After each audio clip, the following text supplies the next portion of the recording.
Oh, let me get my 1 second, my timer. Hello, everybody. How are you? This is Jonathan Mata with 1000 GM. I'm here with Grandmaster VAR AKOBIAN, and we're going to be taking a look at round three of the Hollywood IM Norm event. Hello, everyone. Let's take a look at this game. This is a game played between FM YIM and IM MATVIIHEN. Very interesting game, Jonathan. I already looked at this game previously and analyzed a little bit, so some very interesting moments.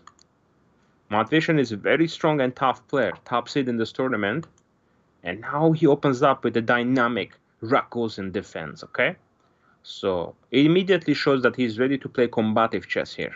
So takes, bishop f4. Knight e4, activating the knight. The point here is bishop f4 is if you go to g5, you get kicked by h6 and you lose some tempos. But here, bishop on f4 is well placed. But now this rook c1 runs into these lines, knight c6. Knight d2, trying to get rid of this knight.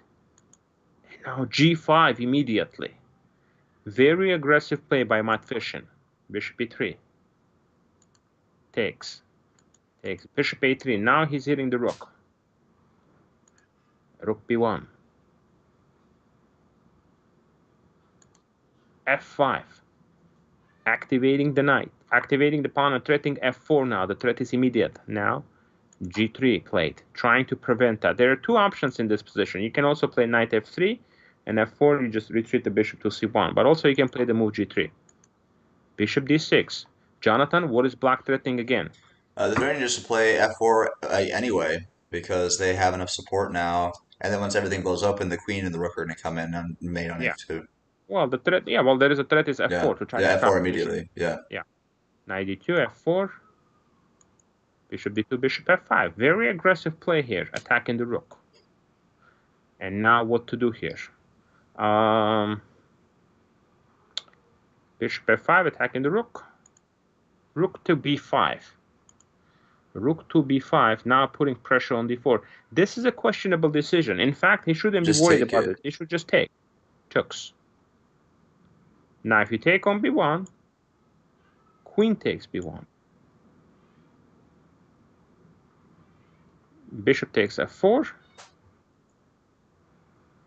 Bishop takes f4. G takes f4.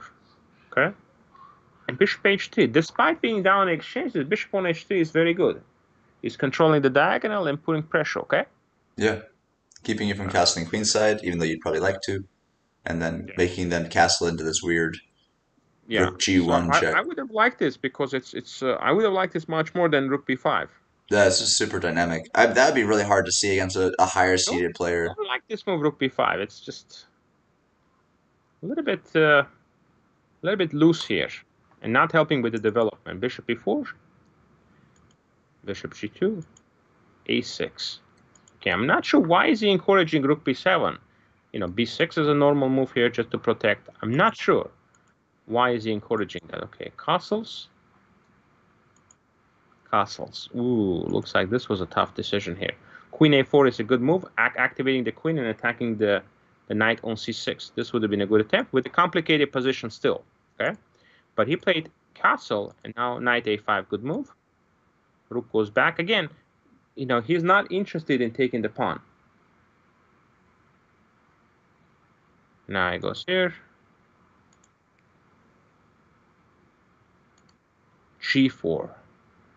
Very strong attack coming here.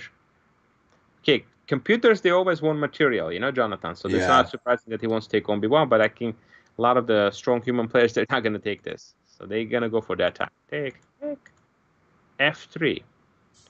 Apparently, this is not as strong. The better attempt is knight a3, hitting the rook. Rook goes c1, queen g5. Okay? That's a better idea. So he played here, f3, king to h1. Queen e8, putting pressure now on e2. Takes.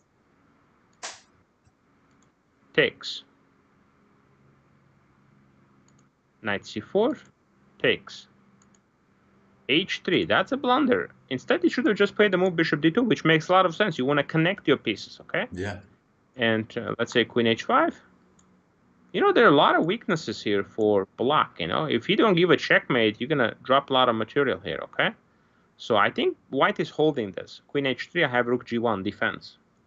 So he played, but unfortunately the game was decided by a blunder. h3, queen h5, king h2, and now you're just not in time because the rook is landing on e2 with a devastating consequences, Jonathan. Yeah. And this is, again, queen a4, queen c4 may be the best attempt, but he just allowed this. And we're just completely, you can't take, because pawn takes attacking, and also there's a bishop g3 threat now. Yeah. So it's very tricky what to do here, okay? So did he just resign here? There's just no defense here. Yeah, basically, you can't take because you're going to lose material, and let's say you make a random move, and that leads to devastating consequences. Boom. Can't take back with a pawn. Now takes, check, and that leads to a checkmate. Okay? Yeah. So back and forth, very complicated game. A lot of back and forth action in this game. And unfortunately, white just played this really bad move h3, you know, which you really don't need it. You have a rook g1 defense against this, so just gotta get the bishop in to cover up the h6 square. If opponent does this, there's no threat. You still have one more move, so you can try to get some activity and attack. Okay. And if queen h3, just queen c4 check and rook g1, and if attack fails, white is just gonna win this because of the extra couple of pawns. Okay. Yeah. So that was a critical moment, and white had to play this move bishop d2 to connect his rook, because this is not a good shape in general, guys. This is not a good shape. Okay, pieces are disconnected. Jonathan, when you're playing, don't put the bishop here. It's very bad. Isn't this LPDO? Well, you have LPDO on f1. Loose piece drop off. Yes, but it's also disconnected communication between the pieces. Okay. Yeah. No cohesion. Yeah. All right. Hope you guys enjoyed this game from the I Am Known tournament in St. Louis, and we'll be back with more videos from this event. We'll see you soon.